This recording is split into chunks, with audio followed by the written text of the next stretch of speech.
uniting behind lawlessness. That's the focus of tonight's angle. Now, they weren't featured at last night's tedious Zoom inaugural concerts, and they weren't highlighted in his campaign commercials, but meet some of Joe Biden's new presidential priorities. Police say Fernando Lopez, an undocumented transient, used a knife to stab 5 people at Grace Baptist Church, which was serving as a homeless shelter. A man who was in the country illegally is now charged, along with another suspect, in the rape and deadly attack of a 64-year-old woman. Another case that sparked debate over Santa Clara County's sanctuary policy, the killing of Bambi Larson. The suspect was an undocumented immigrant who'd been arrested multiple times. In an executive order Biden thought was so important, he had to issue it on day one. The administration purports to have the authority to halt all deportations from the U.S., even those that have been fully adjudicated. Now, this is both profoundly dangerous and profoundly revealing. Dangerous for all the obvious reasons.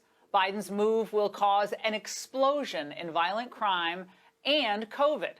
Tens of thousands of migrant criminals and traffickers are already rushing the border right now. They clearly got the amnesty memo. In fact, today, Biden sent his mass amnesty bill over to Congress. So my question to all of you tonight is this why Biden was elected? Was this his mandate? Absolutely not. So why is he doing this? In part, he's doing it to satisfy his party's radical open borders caucus. AOC and the gang are eager to replace native-born Americans and lawful immigrants with foreigners who came here illegally. Now, this, they hope, will hasten the cleansing of the country, which they believe is systemically racist. A crush of new illegal immigrants, fully programmed by BLM-approved curricula and far-left cultural influences, think the entertainment industry and social media, the only hope for a nation scarred by 74 million voters who supported the Trump agenda and voted for President Trump. But the overriding reason for Biden's border and amnesty move is far more nefarious. This is about cutting labor costs and giving the business community more power over workers. This isn't about helping Hispanic voters or atoning for American sins. It's about putting money in the pockets of Biden's donors. Now, anyone who cares about working-class Americans of all races should oppose this giveaway to the rich. I was thinking this today. If Biden wants to help poor people in other countries, he should propose raising taxes on rich Americans and sending that money overseas. He should have campaigned on that. Instead, what he plans to do is to impoverish millions of Americans to help his donors. It's a disgusting, despicable act of greed. Also turning a blind eye to immigration-related crime is more of a confirmation of the fraud that was the Democrats' Capitol crackdown. Now, they care about law and order when the angry mob sends them scurrying for cover, but when some poor Hispanic American family is trying to save their son from MS-13 in, let's say, Oakland, California, well, Pelosi and the gang, they just look the other way. When a landscaper or construction worker can no longer support his family on a salary because wages have been driven down due to the flood of illegal workers, Team Biden doesn't care. The American people are just collateral damage on the road to their open borders nirvana.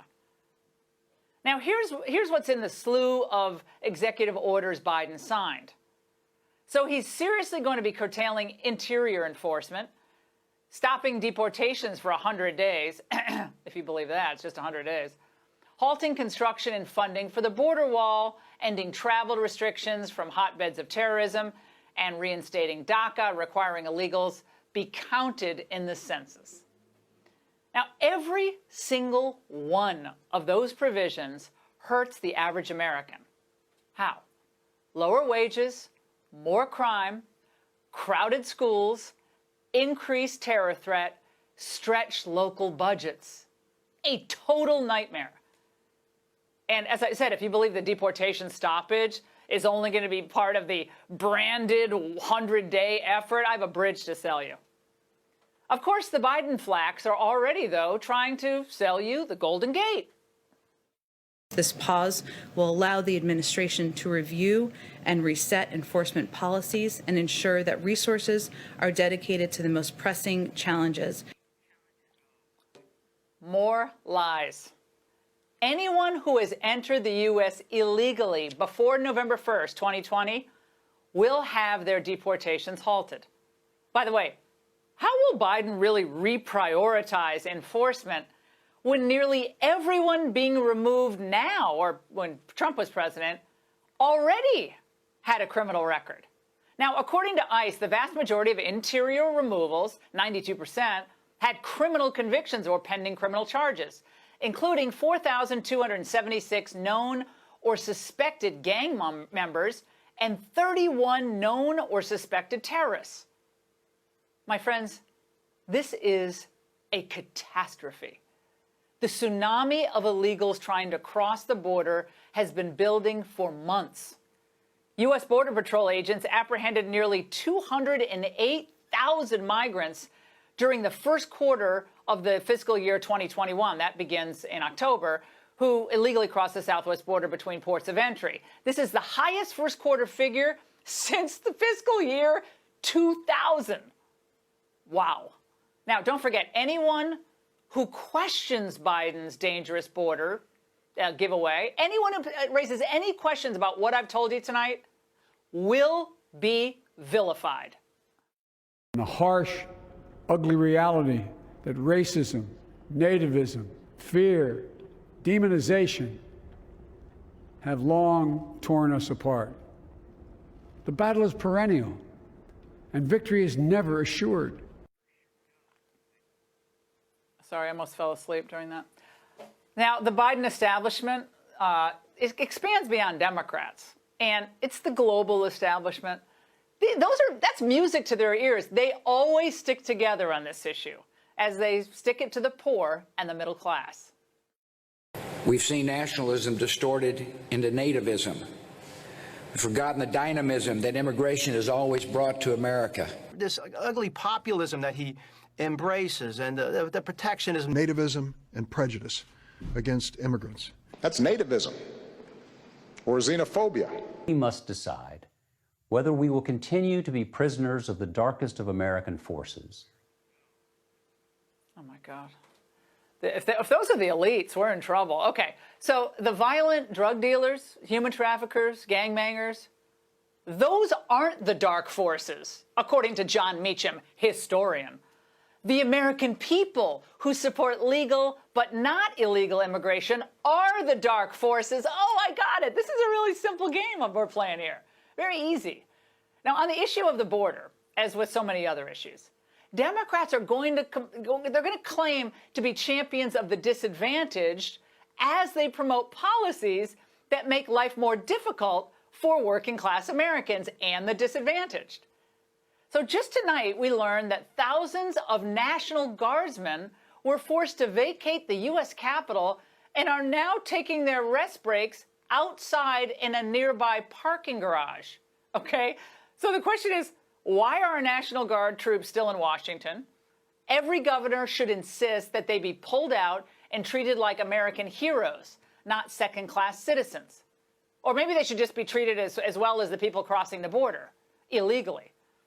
But don't forget that from the perspective of Pelosi, Schumer, and Biden, the Guard represents a racist and white supremacist threat to our country. So naturally, they're going to be treated worse than illegal immigrants or people who've already been ordered deported. The media's dishonesty in covering this issue, like so many other issues, does a huge disservice to all of you out there watching and any of you still reading their tedious newspapers. So why is it that every pending deportation that you read about or hear about seems to involve a college valedictorian who works weekends at a food bank? The drama always goes one way for them. Now, this is one story you won't see featured on the Today Show. Another future Biden voter, I suppose. Yeah. Well, Democrats mistake the plaudits that they're getting from the press and other liberal organizations for support among average voters who feel like government is getting too big and too powerful. The bottom line, a government that's held